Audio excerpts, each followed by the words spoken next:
O vídeo já vai começar, mas antes, não se esqueça de curtir, comentar, compartilhar, se inscrever e ativar o sininho. A IPF agradece.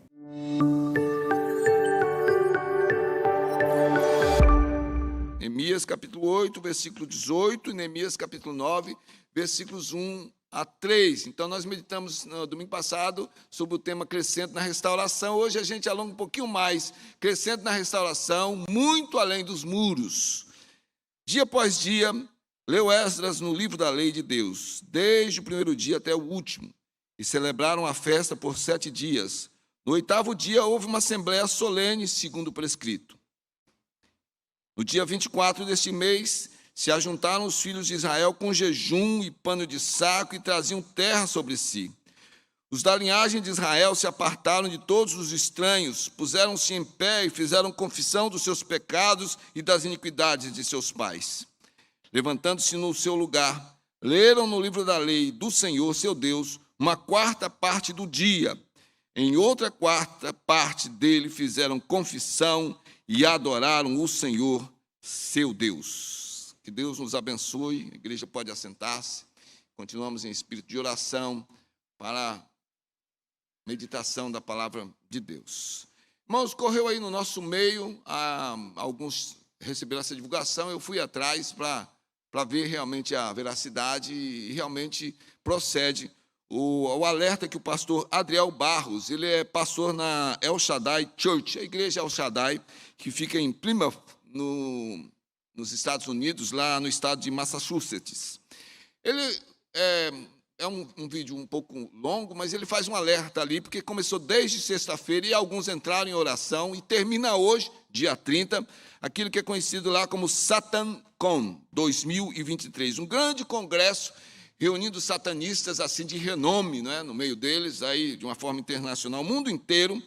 E aí, então, ele passa esse alerta para cá, e alguns, às vezes, ouvem assim, dizem, eu vou orar, porque lá nos Estados Unidos, ele diz que, dá uma olhada, a primeira palestra, o que abriu o SatanCon lá, na sexta-feira, foi a seguinte palestra traduzida para o português: Pânico Satânico no Brasil. Por isso que eu fui ver se era verdade, porque hoje as coisas, né, são assim. Primeira palestra foi no sentido de orientar os congressistas no que diz respeito ao Brasil e ao que está acontecendo no Brasil. Aí orando e pensando e meditando, tentando linkar as coisas, porque nós somos o povo de Deus, devemos orar pela igreja do Senhor, devemos ser fiéis ao Senhor. Encontrei uma conexão na tão discutida PL que está sendo aí, então, discutida, a PL 2630. E aí, na terça-feira, aliás, essa lei passou pela discussão, aprovada, e foi uma aprovação assim grande, aprovada por 238 parlamentares e contra 192. O que é que propõe essa PL?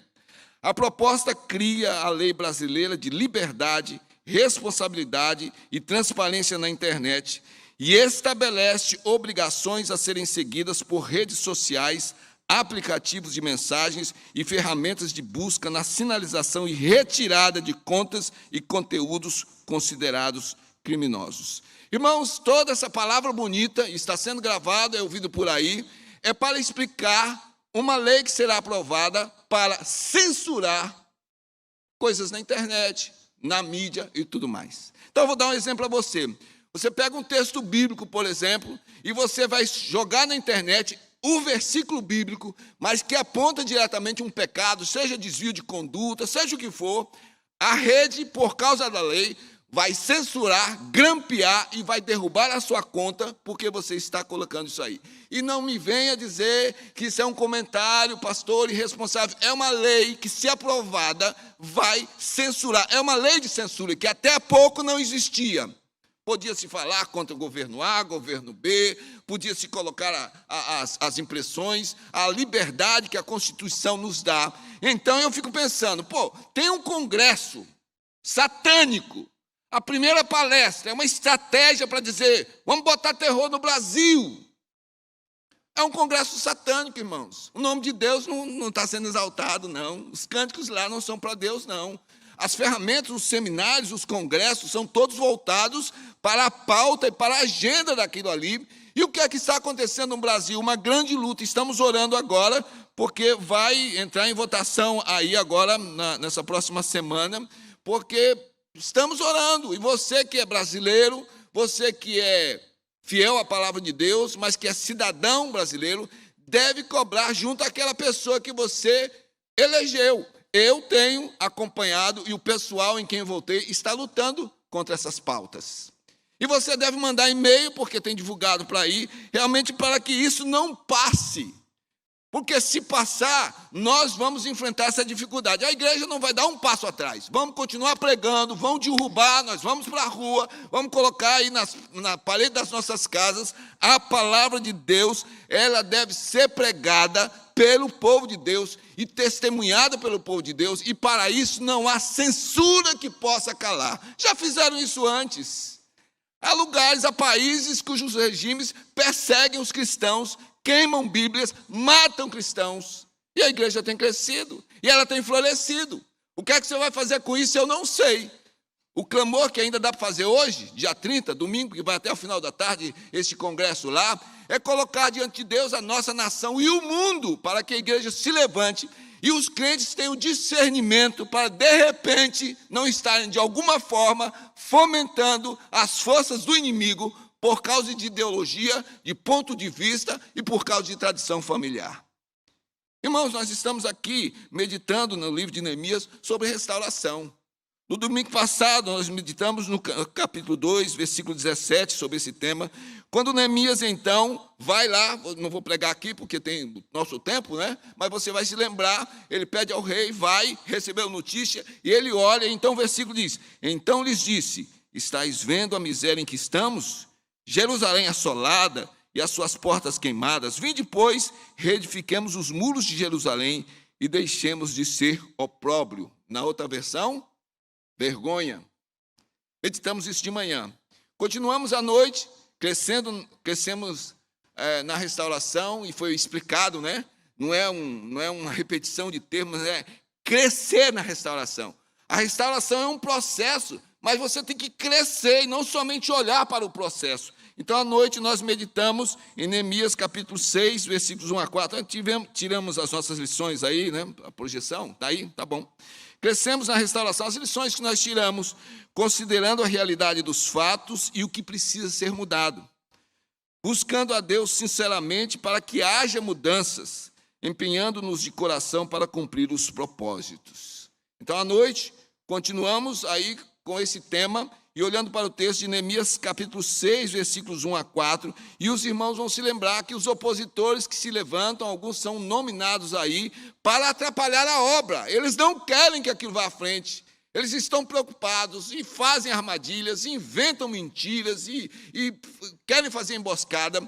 E aí, então, uma das emboscadas está nesse texto que nós lemos na noite passada, era atrair Neemias para ser morto. Venha conversar, vamos nos encontrar. Então, nós temos no versículo 3 essa resposta. Estou fazendo grande obra, de modo que não poderei descer. Porque cessaria a obra enquanto eu a deixasse e fosse ter convosco? 4 vezes. E 4 vezes ele mandou gente responder. Não fugiu do confronto.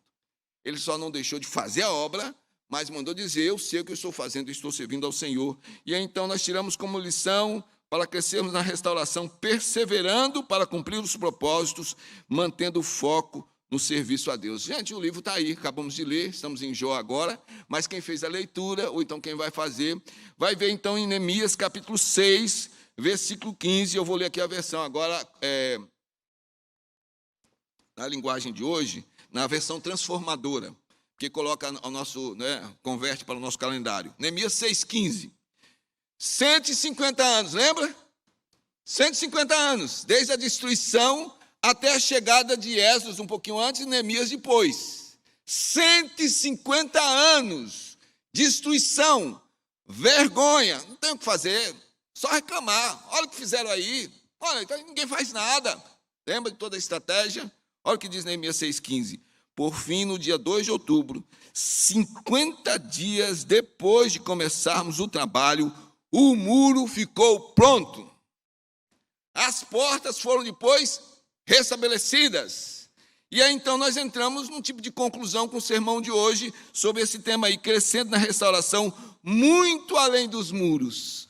Porque a ação do Espírito Santo, ao mover o coração de Esdras e Neemias, não visava somente material. E nós vamos caminhar nisso aí, olhando agora os textos. Se você fechou a Bíblia ou deixou de acessar, acesse novamente aí. O que nós temos é Neemias 8:18 e depois capítulo 9, de 1 a 3. Dia após dia, leu Esdras no livro da lei, desde o primeiro dia até o último, e celebraram a festa por 7 dias. No 8º dia houve uma assembleia solene, segundo o prescrito. Irmãos, Deus havia dado a lei a Moisés. Quando fala aí a palavra, né, nessa época, era a lei. A lei são os livros escritos por Moisés e o livro dos profetas. Alguns estavam sendo escritos ainda. E era para ser lido e meditado pelos reis, pelos sacerdotes. Lá em Deuteronômio capítulo 6, versículos 6 a 7, Moisés ordena para que o povo de Israel, em todos os momentos, estivesse ensinando dentro das suas casas. Não é? E você lê aí o texto, não vou ler nem todos os textos aqui hoje, amanhã você vai anotando, mas os pais deveriam primeiro internalizar a lei, deveriam ser fiéis em suas mentes, em seus corações, e então ensinar aos seus filhos. Era para celebrar a palavra de Deus no seu lar, para que o povo ficasse fortalecido. Repetir e repetir, e ensinar e repetir. Mas a palavra de Deus se perdeu. Perderam. Lá em 2 Reis, capítulo 22, versículos 3 a 10, Ilquias encontra o livro que estava perdido no templo. No contexto do reinado de Josias. 2 Reis 23, 1 a 4, e versículos 21 a 25, então mostra que quando o rei lê, quando ele ouve a leitura, ele rasga a roupa, ele se arrebenta diante de Deus, ele se humilha porque ele vê a afronta do povo de Deus em desobedecer ao Senhor. Por quê? Porque a lei não estava sendo lida, a palavra da época não estava sendo ensinada, e o povo então entrou por um caminho de corrupção muito grande, a tal ponto de adorar a outros deuses, oferecendo seus filhos em sacrifício a outros deuses. Falta de conhecimento da palavra. E aí então Josias começa uma grande reforma espiritual, a partir da reforma espiritual que ele tem na sua vida. E agora que nós estamos nesse contexto de Esdras e Neemias, e é interessante, é lógico, é Deus ordenando as coisas, mas eles estão justamente no período em que a lei deveria ser lida diante do povo, e não estava sendo. Nós encontramos lá em Deuteronômio, capítulo 31, versículos 10 a 13, esse texto eu vou ler, porque foi a orientação. Deus dá a palavra a Moisés, Deus orienta para que o povo seguisse, e aí no finalzinho do Deuteronômio nós vamos encontrar Moisés dizendo: ao fim de cada 7 anos, precisamente no ano da remissão, na festa dos tabernáculos, quando todo Israel vier a comparecer perante o Senhor teu Deus, no lugar que esse escolher, lerás esta lei diante de todo Israel. Ajuntai o povo, os homens, as mulheres, os meninos e o estrangeiro que está dentro da vossa cidade, para que ouçam e aprendam e temam o Senhor vosso Deus e cuidem de cumprir todas as palavras desta lei, para que seus filhos que não a souberem ouçam e aprendam a temer o Senhor vosso Deus todos os dias que viverdes sobre a terra a qual ides, passando o Jordão para a possuir. Deus leva o povo até a terra prometida. E o povo esquece de Deus. Havia proibições para não se envolver com o paganismo dos povos, e eles se envolvem. Havia outras leis a serem obedecidas, e eles esquecem. Então, nesse momento aqui, histórico, providencialmente, Deus leva o movimento do povo a olhar para a palavra novamente. Em Neemias capítulo 9, versículos 1 a 3, nós encontramos esse registro. E nós vamos ler agora a segunda parte da leitura que nós fizemos. Capítulo 9, versículo 1 diz: no dia 24 deste mês, se ajuntaram os filhos de Israel com jejum e pano de saco e traziam terra sobre si. Era o resultado do que já estava sendo feito. A palavra estava sendo lida e o povo se quebranta. Naquele momento há um confronto na vida de cada um, é individual, de cada família e do povo de um modo total. Olha como é que Deus faz, junta Esdras e Neemias. Esdras é um sacerdote que traz lá o povo que ainda está na Babilônia, não é? E vai então trabalhar na mentalidade desse povo. Neemias é o copeiro do rei que está ali e agora volta para este lugar para restaurar. Mas havia um propósito firme no coração de cada um deles. Nós estamos em Neemias, vamos olhar para Esdras. Esdras capítulo 7, versículo 10. Porque Esdras tinha disposto o coração para buscar a lei do Senhor e para a cumprir, e para ensinar em Israel os seus estatutos e os seus juízos. Esdras, um homem comprometido, Neemias, um homem comprometido, e homens comprometidos nas mãos do Senhor, passam por reformas intensas, primeiro na sua vida pessoal, e então são levados a fazer a restauração na vida da sua família, na vida da sua igreja e na vida de toda uma nação. Quando o povo está diante desta verdade da palavra que está sendo lida, há choro, há gritos de desespero. Olha o que nós fizemos com a nossa vida. Olha aí o versículo 2 do capítulo 9. Os da linhagem de Israel se apartaram de todos os estranhos, puseram-se em pé e fizeram confissão dos seus pecados e das iniquidades de seus pais. Esse é o resultado. Deus deu a palavra e diz: leiam e meditem todos os dias. Busquem prazer nesta palavra. Não ouçam conselho de ímpios. Não parem no caminho dos pecadores. Não se assente no caminho dos escarnecedores. E este povo fez exatamente o contrário. E aqui está uma geração arrebentada diante de Deus, chegando à conclusão de que tudo aquilo que estavam passando era consequência do pecado de Israel. Agora um pouquinho aí do texto, mais longo, mas nós temos que ler. Neemias capítulo 8, versículos 1 a 9, porque então nós temos aí a explicação. Moisés fala lá atrás: vocês vão fazer isso quando chegar a festa do tabernáculo. E nós estamos nesse contexto aqui e podemos ler: em chegando o 7º mês, e estando os filhos de Israel nas suas cidades, todo o povo se ajuntou, como um só homem na praça, diante da porta das águas, e disseram a Esdras, o escriba, que trouxesse o livro da lei de Moisés, que o Senhor tinha prescrito a Israel. Esdras, o sacerdote, trouxe a lei perante a congregação, tanto de homens como de mulheres, e de todos os que eram capazes de entender o que ouviam. Era o primeiro dia do 7º mês. E leu no livro, diante da praça que está à fronteira à porta das águas, desde a alva até o meio-dia, perante homens e mulheres e os que podiam entender, e todo o povo tinha os ouvidos atentos ao livro da lei. Esdras, o escriba, estava num púlpito de madeira que fizeram para aquele fim. Estavam em pé junto a ele, à sua direita, Matitias, Sema, Anaías, Urias, Ilquias e Maceias. E à sua esquerda, Pedaías, Misael, Malquias, Assum, Rasbadana, Zacarias e Mesulão. Esdras abriu o livro à vista de todo o povo, porque estava acima dele. Abrindo-o ele, todo o povo se pôs em pé. E Esdras bendisse ao Senhor, o grande Deus, e todo o povo respondeu: amém, amém. E levantando as mãos, inclinaram-se e adoraram o Senhor com o rosto em terra. E Jesua, Bani, Serebias, Jamim, Acube, Sabetai, Odias, Mazéias, Quelita, Azarias, Josabade, Anã, Pedaías e os levitas ensinaram o povo na lei, e o povo estava no seu lugar. Leram o livro na lei de Deus claramente, dando explicações de maneira que entendessem o que se lia.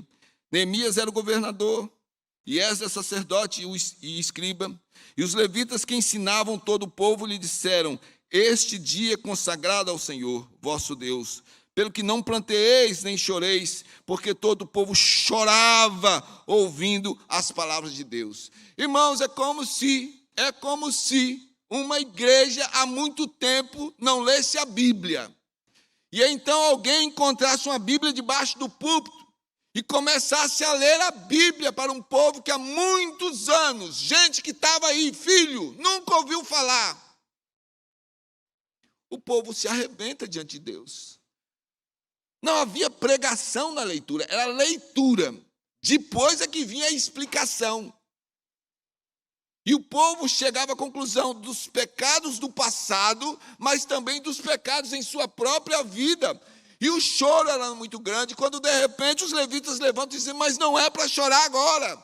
Agora é momento de entusiasmo, celebração. A palavra de Deus foi resgatada. Ela está sendo celebrada. Neste primeiro momento, estamos vendo como que a glória do Senhor brilhando entre nós. Então vem aquela alegria, Deus está conosco. Neemias capítulo 8, versículos 12 e 13, nós lemos: então todo o povo se foi a comer, a beber, a enviar porções e a regozijar-se grandemente, porque tinham entendido as palavras que lhes foram explicadas. No dia seguinte, ajuntaram-se as Esdras, o escriba, os cabeças das famílias de todo o povo, os sacerdotes e os levitas, e isto para atentarem nas palavras da lei. E esta era a ideia dos levitas.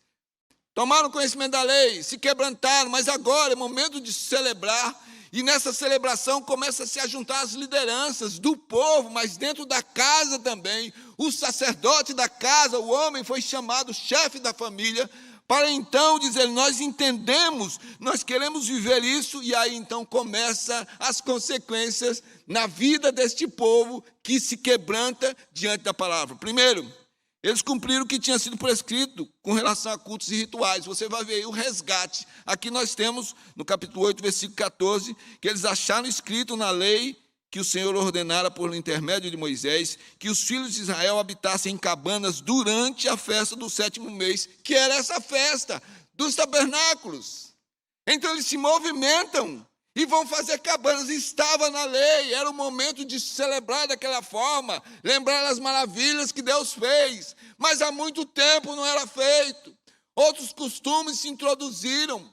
Uma das coisas mais perigosas para o povo de Deus é quando o povo de Deus deixa de celebrar vitórias de Deus na sua vida.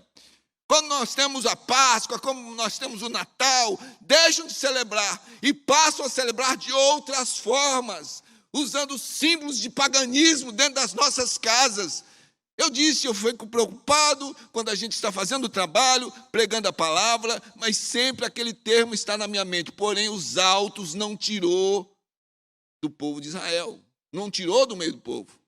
O povo fazia, o rei fazia a reforma, levava o sacerdote, mas os altos, que eram os lugares de sacrifício, estavam lá. A igreja conserva altos aqui, hoje. Celebra coisas com paganismo, com símbolos pagãos.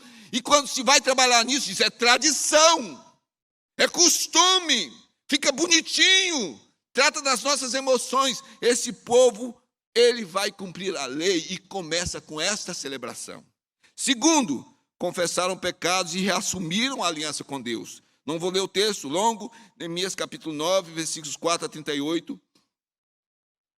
Mas o que nós temos aí é que o povo então relembra a ação misericordiosa de Deus, miraculosa de Deus, o que Deus fez de prodígio para tirar o povo do cativeiro e conduzir para a terra prometida, mas assumiram também os pecados dos seus pais, dos seus antepassados, e foram reis, e foram sacerdotes, e foram profetas, e foram cabeças das casas, e então resolvem retomar a aliança com Deus a partir da sua liderança. Neemias capítulo 9, versículo 38. Por causa de tudo isso, estabelecemos aliança fiel e escrevemos. E selaram-na os nossos príncipes, os nossos levitas e os nossos sacerdotes. E aí a gente encontra toda aquela relação dos príncipes que deixaram lá a sua marca, dizendo: nós vamos partir da liderança a reassumir essa aliança para com Deus. Mas não era só a liderança, irmãos. Não é só um grupo pequeno de pessoas, é todo o povo que é chamado para a reforma. Todas as casas, todas as famílias, para que o pecado não fique escondido debaixo do tapete de nenhuma das moradias de Israel. E aí então nós lemos no capítulo 10, versículos 28 e 29. O resto do povo, os sacerdotes, os levitas, os porteiros, os cantores, os servidores do templo e todos os que se tinham separado dos povos de outras terras para a lei de Deus, suas mulheres, seus filhos e suas filhas, todos os que tinham saber e entendimento, firmemente aderiram a seus irmãos, seus nobres convieram, numa imprecação e num juramento de que andariam na lei de Deus, que foi dada por intermédio de Moisés, servo de Deus, de que guardariam e cumpririam todos os mandamentos do Senhor, nosso Deus, e os seus juízos e os seus estatutos. O povo se levanta e começa a dizer: é isso que a palavra diz. Então nós queremos viver isso que a palavra diz. Começam aí a entender o que é que Deus queria através da palavra, mas então partem para a ação. Veja o versículo 3 do capítulo 9. Levantando-se no seu lugar, leram no livro da lei do Senhor, seu Deus, uma quarta parte do dia. Em outra quarta parte dele fizeram confissão e adoraram o Senhor, seu Deus. Meu Deus! Quarta parte do dia não tem cronômetro que segurasse a leitura dessa palavra. Bom, ele também não tinha um horário para cumprir, né? Com a responsabilidade. Eles estavam voltados ali. O povo não piscava, o povo respirava com todo cuidado para ouvir e sorver cada uma daquelas palavras. Quebrantaram, choraram, depois se alegraram e depois tomaram uma posição dizendo: nós vamos reassumir esta aliança, nós vamos cumprir e nós vamos obedecer esta palavra. Os nossos líderes e o nosso povo, as nossas famílias estão imbuídas com este propósito. Nós vamos viver aquilo que nós estamos ouvindo desta palavra. E então começaram as reformas espirituais. E aí é o que eu digo, o tempo não dá, você vai para a Bíblia e você vai ver o que Deus começa a fazer na vida desse povo. E eu vi que houve um retorno até mesmo na fidelidade quanto a dízimos e ofertas, irmãos. Esta luta já é antiga. Esse problema de infidelidade e desobediência do povo de Deus já é antigo. Os sacerdotes e os levitas estavam fazendo outras coisas, estavam fazendo bico. Se tivessem Uber naquele tempo, estariam dirigindo Uber. Porque o povo não estava obedecendo, não estava cumprindo a entrega dos dízimos e ofertas para sustentar a obra do Senhor, para sustentar a classe sacerdotal, para sustentar toda a estrutura de rituais no templo do Senhor. Neemias capítulo 10, versículos 38 e 39. O sacerdote, filho de Arão, estaria com os levitas quando estes recebessem os dízimos, e os levitas trariam os dízimos dos dízimos à casa do nosso Deus, às câmaras da casa do tesouro. Porque àquelas câmaras, os filhos de Israel e os filhos de Levi devem trazer ofertas do cereal, do vinho e do azeite, porquanto se acham ali os vasos do santuário, como também os sacerdotes que ministram, e os porteiros e os cantores, e assim não desampararíamos a casa do nosso Deus. A casa estava desamparada por causa da infidelidade. E parte do povo não conhecia, era infiel porque não conhecia. E quando a palavra começa a ser lida, e aí os sacerdotes e levitas vão explicar a palavra, esse povo retoma através da posição de seus líderes, para novamente ampararem a obra do Senhor. Veja Neemias capítulo 12, versículo 30. Purificaram-se os sacerdotes e os levitas, que também purificaram o povo e as portas e o muro. Começa a se estabelecer novamente aquilo que deveria ser feito, os rituais de adoração a Deus. Nada pela metade. Nada feito de um jeito, sabe, por fazer. Voltava-se aqui à vontade do Senhor. Estávamos orando hoje de manhã ali com o pessoal do louvor. Nós não somos levitas, gente. Não tem levita na igreja, não. Só se tiver algum descendente direto de Arão aqui. Então procura, porque vocês vai ter um privilégio para a IPF, né? É um descendente direto. Não é levita, não, gente. É grupo de louvor. Levita era naquele tempo, mas é uma sombra do que acontece hoje com o pessoal do louvor. Então esse povo volta a cantar. Esse povo volta a dirigir o povo. O sacerdote volta a ensinar. Porque havia agora purificação a partir da palavra. Não existe reavivamento sem a palavra. Não existe reavivamento sem quebrantamento diante da palavra. E é o que estava acontecendo aqui. Veja Neemias capítulo 13, versículos 10 e 11. Também soube que os quiões dos levitas não se lhes davam, de maneira que os levitas e os cantores que faziam o serviço tinham fugido cada um para o seu campo. Então contendi com os magistrados e disse: por que se desamparou a casa de Deus? Ajuntei os levitas e os cantores e os restituí a seus postos. Irmãos, começa da parte de adoração. Sabe? Vai envolvendo aqueles que servem ao Senhor. Eles voltam com entusiasmo porque foram chamados para isso. Eles não receberam porções de herança como as outras tribos, porque a porção deles era o Senhor. era ser sustentado pelo povo de Deus para servir com alegria no coração, e isso é restaurado aqui. E aí essa reforma vai se estendendo e chega e bate na porta da casa de cada um, e o que nós vemos aí é o rompimento com aquilo que era misto. É uma reforma radical, gente. É radical. Neemias capítulo 13, versículo 3, eles descobrem que havia, ouvindo eles, o povo, esta lei, apartaram-se de Israel todo elemento misto. Por quê? No contexto do versículo 1 e 2, eles descobriram então que os amonitas e os moabitas não podiam entrar na congregação, porque tinham sido amaldiçoados por Deus no passado, porque eram inimigos e fizeram mal a Israel. E aí você diz, não, mas aí é o legalismo. Não, aqui é a obediência à palavra. O que nós encontramos aqui é a orientação de Deus com relação àquilo que ia manchar o esquema de adoração do povo de Deus. Neemias é usado para combater a corrupção no meio sacerdotal. Você tem em Neemias capítulo 13, versículos 7 a 9, quando ele sabe que Eliasibe tinha feito um puxadinho, já tinha feito um lugar para Tobias morar no templo, na casa de Deus. Lembra desse nome, Tobias? É aquele que estava lá atrás, juntamente com Sambalate, desanimando com Gesem a construção do muro. Inimigo do povo, mas sendo amparado por gente do povo. Presta atenção nisto. É inimigo dentro da casa de Deus. E o que nós temos aí por parte de Neemias é que ele entra arrebentando tudo, jogando tudo para fora.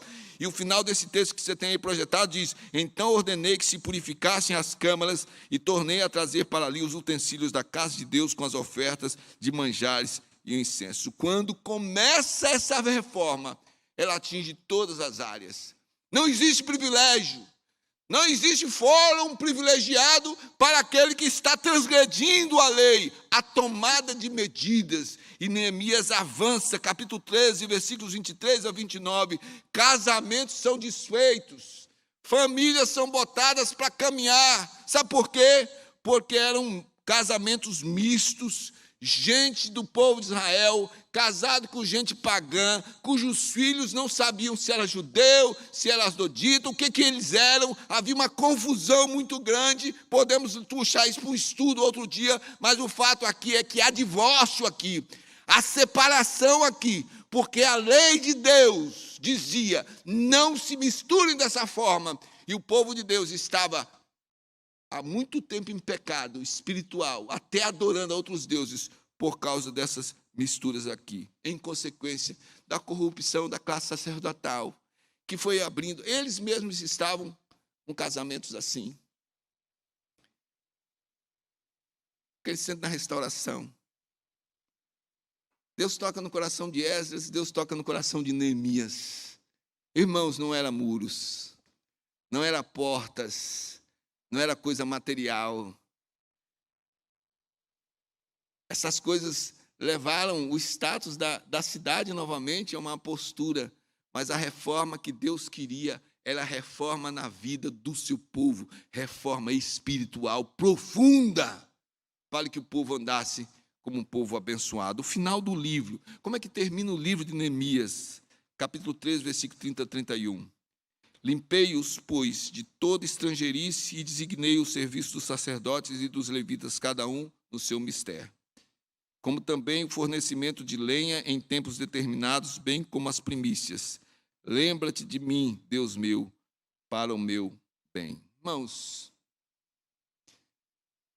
nós podemos aplicar isso na nossa vida, olhando para esse desafio de crescermos nesse processo de restauração muito além dos muros. Não é só por fora, não é na aparência, não é aquilo que os outros vão ver. Porque às vezes há essa preocupação, o que é que os outros vão dizer? Eu vi o depoimento de uma moça que virou prostituta, e ela disse que virou, a justificativa dela é porque quando jovenzinha ela se envolveu e ficou grávida.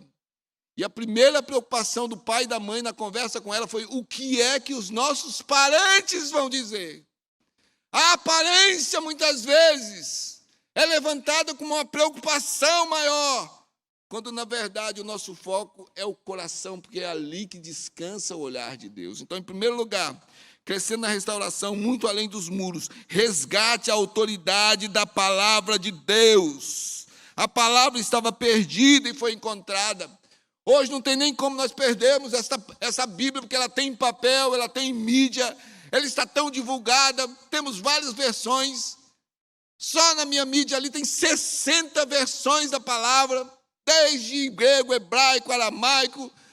Nós podemos fazer estudos riquíssimos hoje na palavra, mas essa palavra pode estar perdida, escondida debaixo do intelecto, do conhecimento superficial. Encontre a palavra, celebre a palavra, resgate a autoridade da palavra de Deus na sua vida, na vida da sua família, e lutemos como igreja.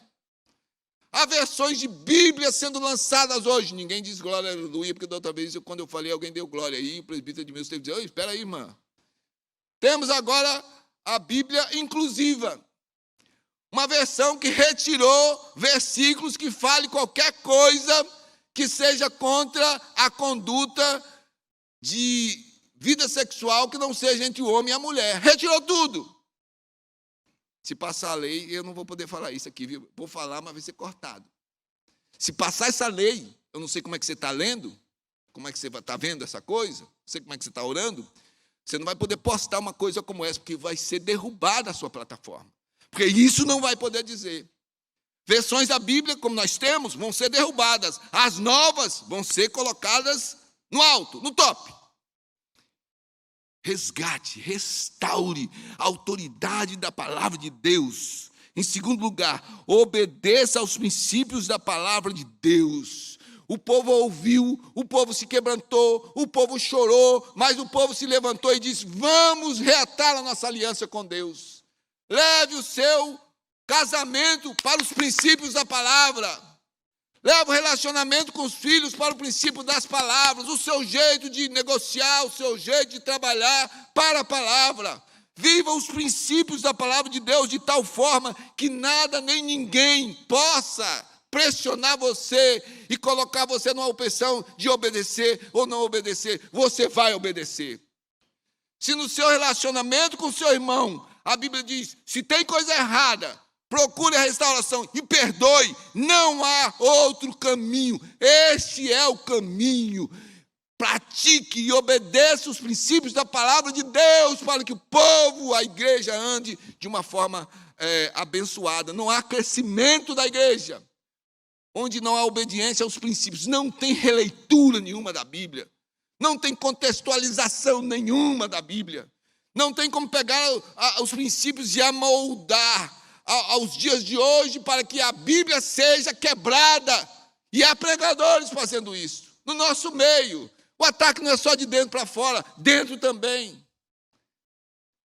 Uma vez minha mãe estava discutindo com um oficial da igreja porque o filho do oficial estava botando terror na igreja.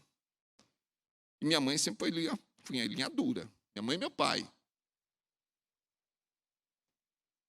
E aí, então, ele disse que os tempos hoje são outros.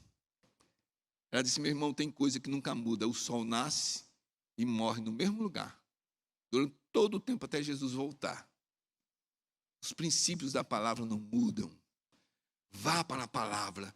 Restaure a palavra na sua vida, na sua família. Lute pela restauração na igreja. E então obedeça. Em terceiro e último lugar, tenha uma vida finalmente transformada pela palavra de Deus. Aquele povo ouve, se quebranta, chora e parte para medidas radicais, mas para cumprir aquilo que é a vontade de Deus e tenha uma santificação em sua vida. O rei Josias tomou essa decisão, reformou o povo de Deus. Esdras e Neemias, nesse contexto, eles experimentam o fervor em seus corações e são levados a reformar a vida do povo. João Batista, precursor de Jesus, vem à frente e chama o povo ao arrependimento para que os seus corações estivessem quebrantados e produzissem frutos dignos do arrependimento. Você se arrepende, você confessa e mostra frutos. Você não pode continuar da mesma forma. Você é chamado para uma vida transformada. E essa igreja vai completar e celebrar 140 anos, perseverando na transformação de vidas, o povo só vai acreditar se ver transformação na minha vida. Martinho Lutero representa todos os reformadores antes e depois dele, mas foi tocado na sua mente e no seu coração pela palavra. Passou por uma profunda reforma espiritual na sua vida para que impactasse o mundo com a reforma do século XVI. O encontro com a palavra de Deus deve ser algo avassalador nas nossas vidas. Para adorarmos o Senhor como o Senhor deve ser adorado. Para servirmos ao Senhor como o Senhor deve ser servido. De uma forma santa e agradável ao Senhor. Que Deus nos abençoe. Não se esqueça, temos até o final do dia para orarmos pelo Brasil, que está sendo alvo do ataque satânico. E uma das coisas que o inimigo está contando é que o povo de Deus fraqueje na vida e na prática da palavra de Deus. Que Deus nos abençoe.